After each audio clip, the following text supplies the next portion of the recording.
Before you buy a hard drive, check the documentation for your NVR.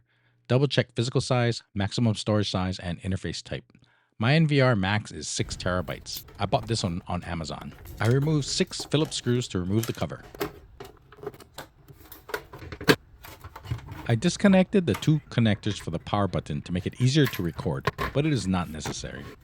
The hard drive has 2 connectors that have to be removed. And it is secured to the case with 4 Phillips screws.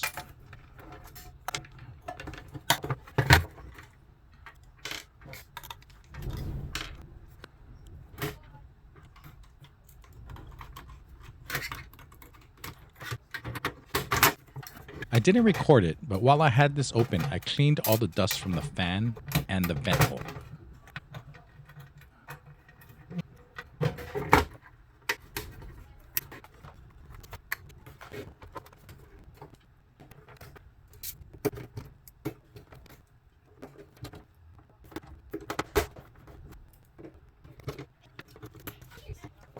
I turned it on and logged in, selected the storage page, selected HDD Manager, selected the new drive, and clicked Format. It's been a couple weeks since I did this and everything's running fine. Good luck, guys!